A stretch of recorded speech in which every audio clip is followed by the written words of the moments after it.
Welcome back, survivors. I'm the SurvivalVis, and we return to Mandibles, where I have finally conquered my cold. Well, for the most part. There are still some lingering symptoms, but not enough to make my voice go too far off or just make me feel terrible. So we're back in Mandibles, and we are going to show off a fun weapon that we just unlocked. It did take a little bit of farming, but we now have access to... Ooh. I mean, we could do the minigun, but the problem is we'd probably have nothing to it. No, what I wanted to show off was the Macmillan TAC-50, an anti-material rifle. Or as I like to call it, the hole puncher. So we're going to see what we can go after. We've done enough episodes on the Gates of Dawn, so I think we'll go back to Mirkmoslau. And I did Google how to pronounce that. It is Slough. Or Slough. Either way, it's the fun one to say, and the accent just makes it great, so... We're going to hop in with this, just try to take on maybe another Holkorobus or two, get the points up, and then maybe look at going after some of these bigger game, some of this bigger game. Because the hole puncher, ooh, she packs a punch. An anti-material rifle is no joke. But I think that's all in order, so let's go into hunt. Okay, we should be all loaded in. We've got a little bit of local wildlife, and I do spot something hopping around back there, so... We'll see if we can get on over there and put the hole puncher to a test. Since unlocking this, I have to say this is easily one of my favorite weapons so far.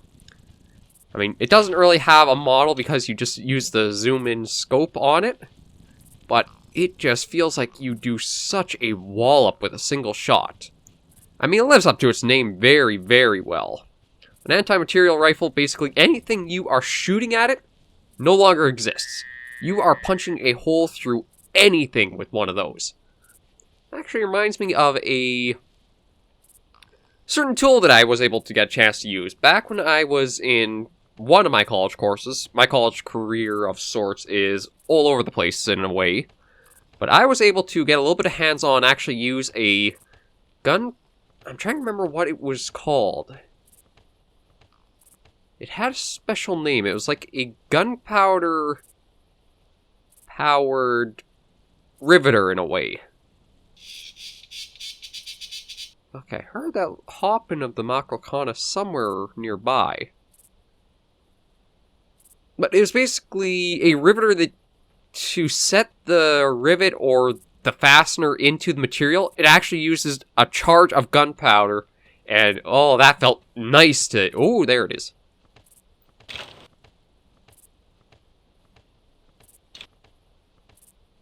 Yeah, I'll have to try to crouch and get closer, just because when they're hopping around like that, it is very hard to get that good shot in. Not to mention, too, I don't think my mouse sensitivity is actually... I think it's at its lowest right now, so it might just be because of the zoom-in that... Or the pseudo-zoom-in. It's a weird kind of system how the zoom-in works in these old engines. Okay, there we go. So he's no longer hip-and-hopping around. I don't know if the hole puncher can take it down in a single shot. I think it takes two, but we'll see. If not, then it just lives up to its nickname so much better. No, it does! A single shot from the hole puncher can put down Macrocana. And I know it's two for the big rhino beetle-like guys, so... Oh, I love this weapon so far. It makes me really eager to see what the other ones are. The minigun, though, I feel like you're taking the hunting sim more to slaughter sim with it. Okay, maybe that was just water ambience I heard there for a moment. But yeah, Mandibles, already the weapons have some of the best variety that I've seen. Well, I shouldn't say best variety, but they do feel more like proper hunting arms. Like the rifles being some of the first ones you can get, and then I suppose you do need a pretty powerful rifle in order to punch through some of the exoskeletons of what we're after. It does make you wonder, though, how strong would these materials and creatures have been when they were alive? Like, thinking about the Macrocana, how big it was, how powerful or how durable were the exoskeletons to these ancient animals? I know I've talked a little bit about that in Triassic, where I was wondering about how thick the dinosaur hide and that would be, but it does make you wonder a little bit. We still are kind of piecing together what they look like, but I don't think we actually really know how strong or thick or rigid the actual animals were. How would you even measure that? Unless you have, I guess, like a specialized tissue sample fossilized. Well, we'll send you running off. Not really seeing anything else right now, but we are just working our way slowly around the outskirts of the Slough. We're actually going in a pretty good direction because of the wind right now.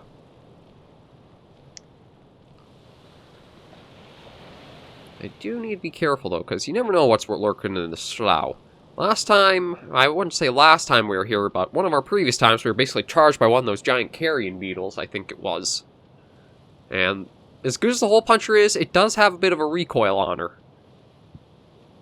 So it is possible to get your first shot off and then be stuck in the recoil before you can get the second one off. Well, we'll just kind of keep working our way around and along. I don't really hear anything kind of moving around ambient-wise. I shouldn't say ambient-wise, but animal-wise in general. Just because, depending on how close you are, you can sometimes hear the creatures as they're making movements. Like, Macrocana is a distinct one you can hear actually hopping around if you're close enough to it. Well, I thought I saw something else lurking around in there, but then again, I guess just with the foliage, you can kind of fool yourself a bit. Maybe what we'll do is start going into the Slough a little more. Work away from the coast.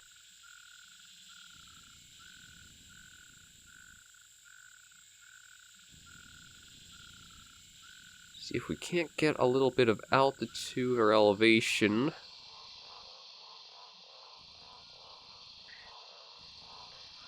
Yeah, not really seeing anything right now, but if we work towards the sort of mountain in the middle, that should give us a very good overlook, be able to kind of scope around and glass a bit.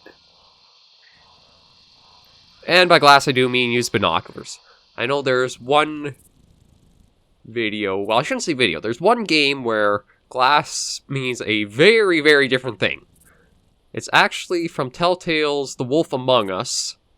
And I wonder if that's a video I should do on the channel. I wonder if you guys would like seeing me do a playthrough of something like that. Because I know that's one of the Telltale games I have, and I have to admit, when they have their own kind of freedom with a property or domain, I feel like that's where Telltale really did shine and just show themselves off pretty well. But in The Wolf Among Us, there's a little part where you have the option of glassing somebody, and it happens in a bar. So the original thought is, okay, we'll buy him a glass of liquor or try to smooth things over. No, what you do is your guy, or the character you're playing, basically picks up a glass and smashes it into the person's head. It's like 0 to 100 in a second, and it's like, holy shit, I did not mean that. I just found that one to be really amusing, so whenever I do mention glassing in the game, instead of pulling out binoculars to get a sort of look around, and I'm going to do a little bit of running and terrain scaling. That's something that always kind of pops into my mind a little bit because of that. Okay, well, we're having a little bit of a tough time getting up this mountain, but we should be able to Skyrim horse this shit. Sort of.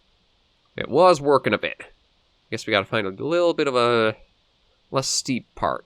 Well, maybe over here we can. Oh, and bumped my filter a bit. That might go into the audio. I still gotta try to get a proper actual filter that mounts onto the microphone. I'm still just using that bent wire hanger and a little bit of nylon over top for something. It seems to do an okay job so far. I think it's more just I accidentally peak out my audio at times when I talk. But we'll just slowly keep trying. Okay, this should probably be our way up. Yeah, here we go, here we go. Up, up, up, up, up. And now that we're up amongst the heavens, with a completely flat top, I guess that's kind of the terrain, or the skybox of sort making its limit, so you can't really put anything higher than that. I guess that was just the wind, but that sounded pretty powerful for the wind.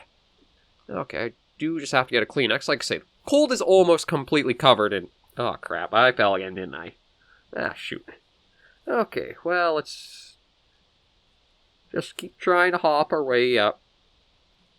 I somehow fell down when I was trying to go up. Isn't that life for you? When you try to go up, you'll just fall down. Anyway, let's skirt around this a little bit more, I guess. I didn't even have run mode on. That's probably one of the reasons why.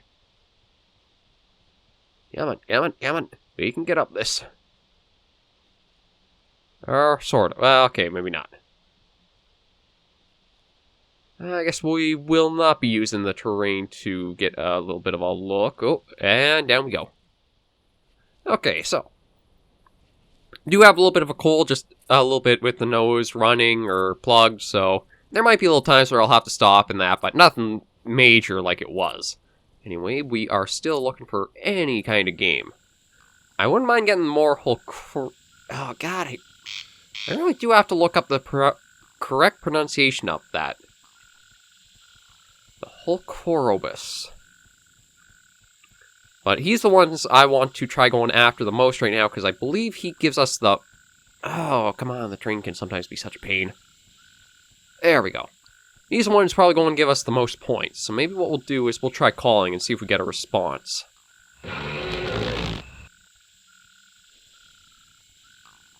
That'd be a negative, Captain. Doesn't seem to be anything around us, at least like that. So maybe what we'll do is we'll work more towards the southern ends of the slough, as I don't think I've ever actually really gone down that way too much. I will keep the pistol as our firearm at the ready, though, just because this is some pretty dense area, or densely packed foliage. I think this even was around the area where we had that carrion beetle try charging us, too. So it might not hurt to have the pistol ready to lay in a number of shots. It does have, well, quite a magazine to it. 1, 2, 3, 4, 5, 6, so... I wonder if we actually do have 6 shots and then we reload it.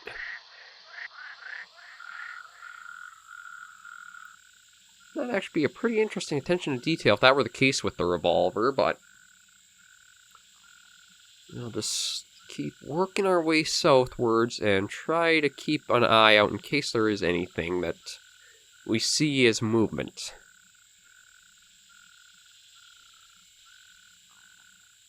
We gotta rely on our senses a bit here. We always, or the human eye is I think any actual eye or visual sensory is attracted to movement just because of the evolutionary process developing that sense. Because anything that moves is something you need to kind of size up and judge whether it is a threat or not, or possible food, or etc. That was an odd bit of ambience there. Let's see, just Diplocaulus. Might actually be time to work a little bit more eastward. Thought I heard something. I don't know if it was just the Diplocaulus or Hylonomus or...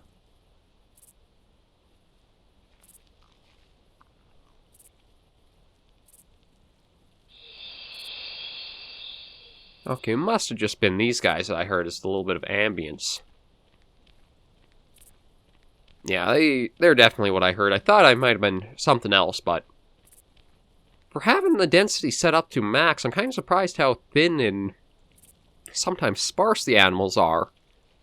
I wonder if they all spawn in more of a certain region of the map, and that's why I just have no luck in finding them. They are all where I don't go. I don't really have run mode on right now, and I prefer not to have it on, just because I feel like all of the Carnivores games, base ones and mods, can kind of walk that... The fuck was that? Is that just... I assume that was just ambient noise, but what the hell would that have been?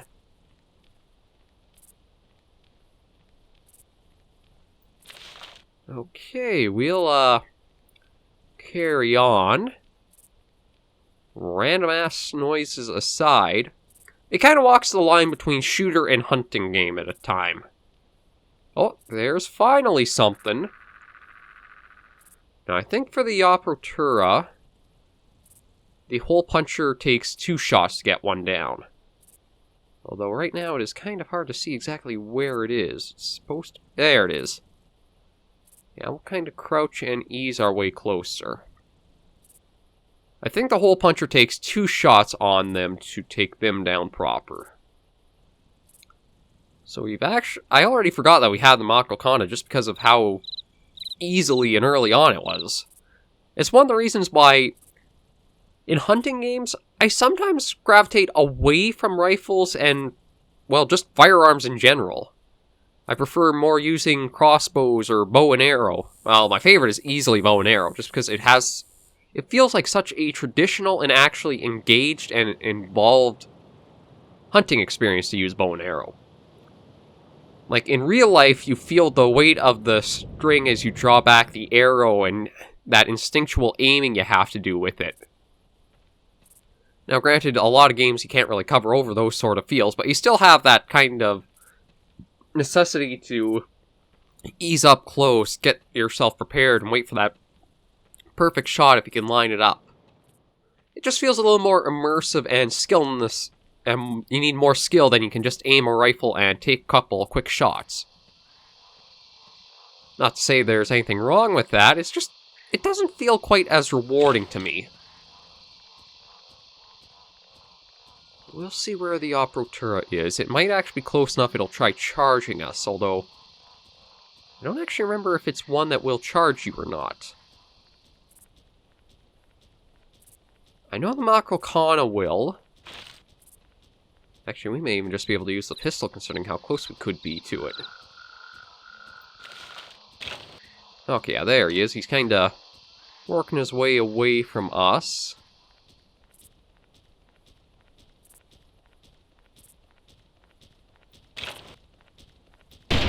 There was one on him.